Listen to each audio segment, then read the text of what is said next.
Hello everybody, welcome to watching our video. This is Jimmy Wu from Prowork Pacific Inc, your licensed architect. If you like our video, please give us a like and also share with your friends.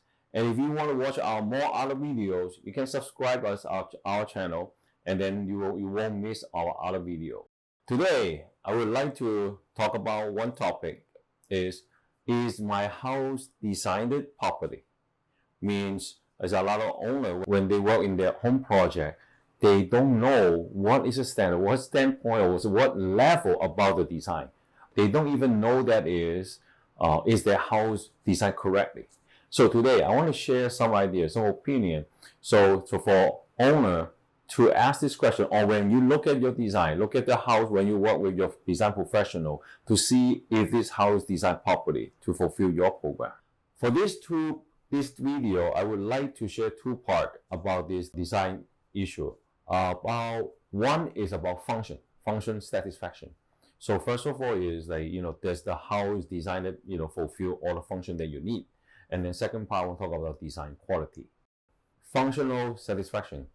So we want to make sure this is very important is we want to know this house, the whole floor plan, everything that's compliant to your program. Program means what you need in the house. Someone with a smaller family, they need less, bedroom, right? Someone like to cook, then they want a big kitchen, right? So this is a certain program we call specific program for different household or different owner. So first of all, this is most important is, does this plan fulfill the program?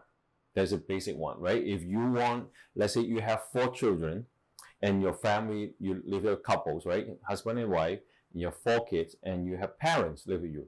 So you're looking at least 5 bedroom or 6 bedroom, okay? But now if the designer come back only give you 2 bedroom, 1 bath, then it doesn't work, right? So that is we call the program. So number one is fulfill the program. Does the designer give you what you need first? Second is proper space, rooms, size. Now, as an owner, sometimes you would not know about the room size. Well, a lot of owners ask, hey Jimmy, when I have a bedroom, what is the proper size? What is the size for my master bedroom house? Or what is the room size for my, my kids' bedroom? Or even for my master bathroom? How big should be that, right? So all this, you should get in communicate with your design professional, like either your architect, engineer, or whatever, like interior designer, to discuss, what do you need to put in that room. Now, for example, let's say for the children bedroom, how many children in that room? Or just 1 kid, 2 or 3, or you put 4 kids in that. Now, in long times ago, okay, back in like 60s, 70s, at that time, our culture, when we design a house, usually the family, when they think about a room for the children, they will only think about 2. 1 room for all the boys, 1 room for all the girls.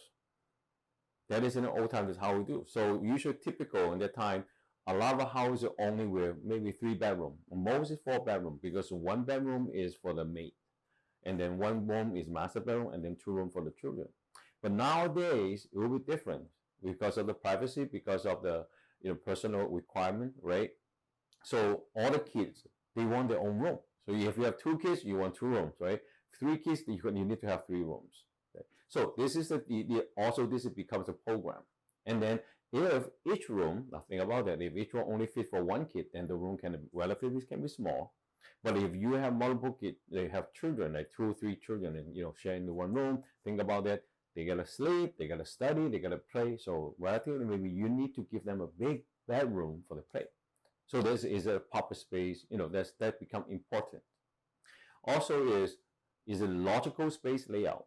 That's how the space flow. Okay, that is the design is how when you go in the space, you gotta see that how when you go in this house, what you can see first is a living room go first, kitchen go first, and or bedroom go first, or you have a lot of corridor. So this is about the full space. Okay, so that is making it as a functional too, because if a 4 area, if you have a tiny house, small house, then you should more be careful, or your design professional should be more careful about this flow, how to make it more efficient. Yeah. And then also is another concern is feasible layout for furniture. Now, a lot of owners, they have a view, they have a thought. Always they like to have a lot of windows. I have some client come to me, oh Jimmy, I want to put a lot of big windows. And then I see somebody did that too. But and then end up when we look at some examples, some pictures that I have seen lately, I have seen a house, look, it's brand new built, or brand new renovated.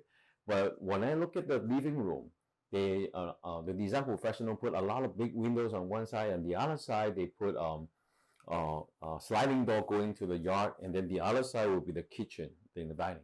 So the living room from the entrance comes in. The living room is an open living room with the kitchen, and then one side we get all the big window, and then the other side get the sliding door in the middle going out.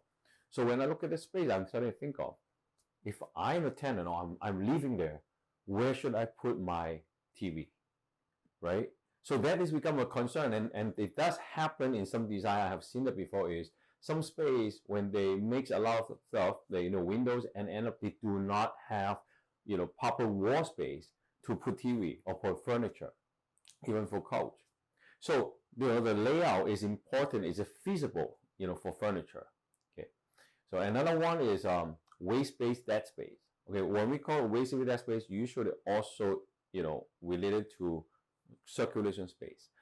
If this is a large house, big house, usually we will have you can get more space for corridor or for hallway. Okay, from the entrance you get foyer, and foyer then you can have a hallway to the bedrooms. But if you have a smaller house, you will probably have more open space. Now, more hallway, you know that hallway is for people walking. That means you cannot put anything else besides walking. That means that become a dead space or waste space. If your house is relatively small, then you should not have that much hallway space or dead space. And then next one is the functional kitchen layout. Is your kitchen designed properly? Okay, usually in kitchen we have three things, right? Sink, stove, refrigerator. Now should be called reasonable. The reasonable layout, okay, or rational layout is when you grab food from the kitchen, right? You want to go wash it, prep it, right, or cut. That will be sink, right? And then after you wash, then you shift to cook. That is the stove. So this become the relationship of these three elements, or that could create a triangle in the kitchen, because you want to make sure that kitchen, from the refrigerator, next one is next to the kitchen, next to the sink, and then you move to a stove. So this layout is functionally with that layout properly. Okay, so you should look at that. Now this is a functional fashion. When you look at the design, when you discuss your design with your design professional, this is the point, different perspective to look at if your house designed correctly. And then now next to is for design quality. For design quality, then you're looking, several stuff is, first of all, is product expectation. Means when this is also related to the owner, your budget. What you budget in your house. Is it like a regular residential or is a luxury house? Now this is product expectation. So if you have a luxury house, a lot of things will be different because you need a lot of like material upgrade, appliance upgrade, right? You got to use different type of appliance, right?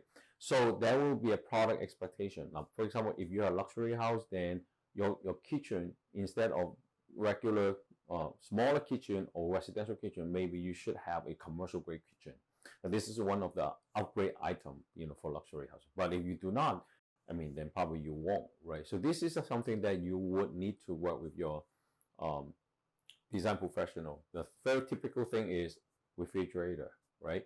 Well, there's many types of different refrigerator in Lowe's, in Home Depot, right? The simple one, they have two doors, top and bottom, and they have a huge one, double door, right? The bottom drawer. So if you have a small kitchen in your house, should you think about have a big, huge refrigerator, right? You probably don't need it. So this is the type of product expectation. And when you design, how much space for the refrigerator, how much space for your cabinet. If you only have a 2-bedroom, let's say if your unit is only a 2-bedroom unit, we're talking about like ADU, 800 square feet. Should you put 200 square feet or 300 square feet to your kitchen? And the next one is we call orientation. Now this is just one of the things very important, but sometimes a lot of design professional and owner omit it, is the house orientation, and the sun, how does it reflect to or responds to the sun path and the wind direction. It's a good design. Usually when we look at where the sunlight go, especially the afternoon sun. Afternoon sun is very hot and get a lot of glare. So when we design, you should always put that in your concern, because that's how you do not want to, when you're afternoon time, when you see in the living room, and then you will when you're looking at watching the TV, and then behind is the sunlight directly shining in your eye, right? And also the wind direction, how to catch a trade wind to go into your house or get a lateral ventilation or lateral breeze. This also is design concern. And the last one is we call flexibility for future alteration or extension. Means the way for some people, if you already design the house to the maximum, then you don't need to. But sometimes our owner, when they build the first house, they do not go to the maximum area. They just go maybe one-story house, but they also plan to, in future, maybe I want to add the second floor. So then in that part, you need to have your design professional who getting prepared, saying that, okay, this space, for future, how maybe you can put stair here for going up the second floor.